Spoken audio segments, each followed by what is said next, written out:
Hello everyone. Let's talk about balancing chemical equations.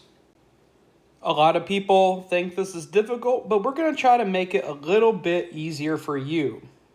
When we're talking about chemical equations, we're usually looking at a little recipe for a compound, kind of like this example that I'm writing for water. Okay? And occasionally you'll see a big coefficient in front of an element or a compound. Now, a coefficient is a small whole number that appears in front of a formula to represent how many there is of that. Kind of like if you're baking a cake, you would say, I need 2 cups of sugar. And to look at things abstractly before we begin talking about actual chemical equations, let's see if we could do a puzzle real quick. All right, so we need to save this cat up in the tree. And we have a ladder, and it's just way too small. So what can we do? Now, you're probably thinking, well, what if the cat comes down?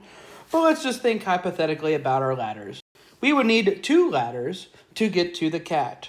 Now, you could either say ladder plus ladder gets us to cat, or 2 ladders. Now, this right here is the same thing as our coefficient that we saw for the 2 in front of hydrogen gas. It is saying, hey, I need 2 of these to complete the equation. All right, this is what it means to be balanced. We need to have a recipe or an equation where we have the same amount of each element on both sides of the arrow. The reactants must equal the products. So looking at our first reaction right here, we can see that this will not work. All right, we have 4 P's right there and 4 P's right there, but we only had 2 O's and then 10 on this side. That will not work. So what we did for the one that will work, or the one that is balanced, is we have a coefficient in front of the oxygen gas. All right, so we have P4 plus 5O2 is equal to P4O10. Okay, we see 4 P's on the left and right side, and we see 10 O's on the left and the right side. This chemical equation is balanced. That is really important for when we look at different chemical equations, when we look at reaction types, and so we need to make sure we balance our chemical equations. Well, first of all, we have to balance chemical equations because we have to meet the law of conservation. That's right. Matter cannot be created or destroyed. Okay. Second of all, the subscripts, kind of like the 2 and H2O, they cannot be added, removed, or changed. You have to leave it be. Okay. You could only change coefficients in front of it. I could only put numbers in front of the compound or element.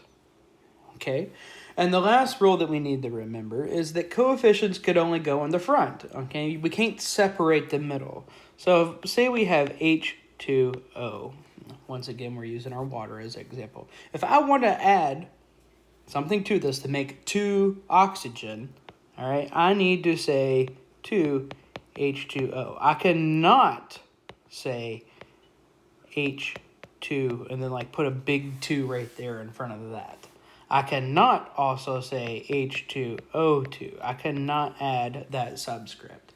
Only a coefficient in the front will work when it comes to balancing. Well, we don't need elements. I feel like a lot of students, they get confused when they're looking at elements and they're looking at compounds or polyatomics. All right, we could balance anything, okay? We know that the arrow is like an equal sign, and whatever is on the reactant side must be on the product side. So we could look at this and still add coefficients. I have 1 of our orange boxes and 1 orange box. I have 2 blue boxes over here and only 1 over here. So we would need to add a coefficient right there. But as we could see, we also changed the amount of our orange boxes. Okay, well, we could just add a coefficient in front of that to see if everything averages out. If we look at it now, we got 2 of these boxes right here. We got 2 right there.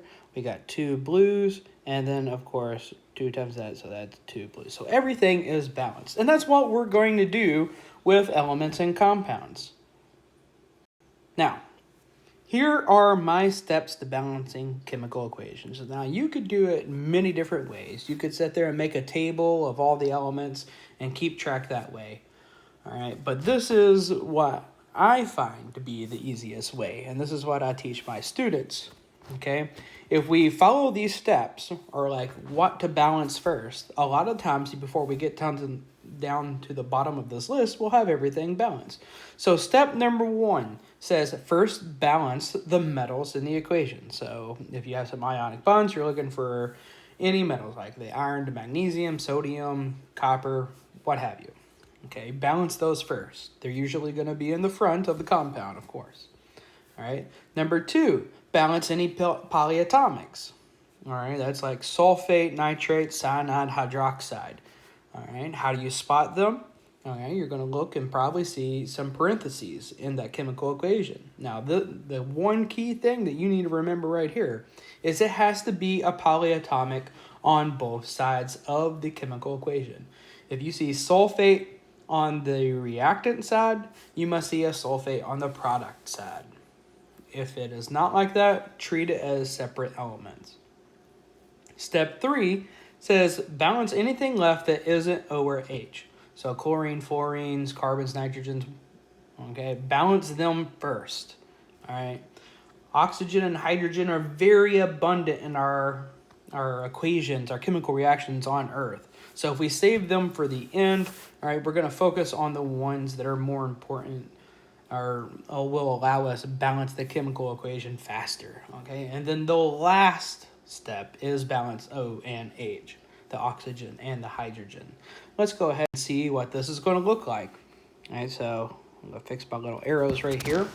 So the very first problem, okay, we're going to first balance our metals. Okay, so we're going to look at our zincs. Okay, I see just 1 zinc right there, because remember, we don't write ones. 1 zinc right there. Okay, it is good to go now. Okay, the second step is polyatomics. Okay, do we see any polyatomics in the first equation? Nope, we do not. So then we move on to our third step, and that is anything that is not O and H. Oh, well, we got chlorine. So let's go ahead and balance out chlorine. Right now, I only see 1 chlorine right here, and I see 2 over here. So we're going to add a coefficient to make it 2 on both sides. So I am going to put a 2 in front of the hydrochloric acid. Okay, so now it's 2 on both sides, and number 3 is done. And the last thing that we are going to do is balance our O's and our H's, which we could see there is a hydrogen that we need to accomplish. So right here, I have 2 of them because it's 2 times that 1. Okay, and I have 2 right here. They are balanced on both sides, which means this is a balanced chemical equation. Okay, we can move on. Let's go into a little bit harder one. Okay, let me put my arrow right there. It really messed up my formatting. Okay, first, metals. Okay, so let's go ahead. We have calcium, that is our metal. Okay, so looking at our metals, we got just 1 right there, 1 right there. It is done. We will move on to our polyatomics.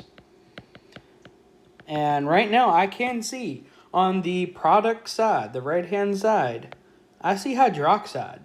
I know it's a hydroxide because it's in that parentheses, all right? It is acting as the anion in this chemical equation. But is it also on the reactant side? And the answer is no, it is not. So we are not going to treat it like a polyatomic. All right, so that means we can move on to step number 3, which is anything that is not O, and H. And sadly, we do not have any of those things, so we will go on to our O's and our H's. Okay, this is our last step. All right, and it might be the most confusing. We might have to go back and fix something earlier, and that's okay. All right, this is like a little trial and error. All right, it's like a little puzzle. Okay, so let's go ahead and just figure out which one we want to start with. Okay, I could look at this and I see water, I see the hydroxide group, and then a separate hydrogen. Well, I see the hydrogen by itself, so I'm just going to go ahead and save him last. So let's go ahead and balance the O's first. All right, that just comes along from doing this a lot. Okay, right here, I have one hydrogen on the left-hand side, and on the right-hand side, I got 2, because that is 2 times that O, distributive property. Okay, so that is not balanced. So what do I need to include, all right, in front of this water? I need to put a 2 right there. So now it is 2 oxygens on both sides. Okay, oxygen is done. Let's go ahead and figure out our H's if they are balanced. So looking at my H's, okay, I got 2 times 2, that makes 4 hydrogen over here. And I got 2 times this hydrogen, which is 2, and 2 right there. And both of those are going to equal 4. Okay, so once again, we go through our steps, all right? We see what we are missing, we fix it with a coefficient, and it is balanced. The products and the reactants are the same. It meets the law of conservation. Okay? All right. Let's do 2 more examples. Okay, once again, we're going to do our metals.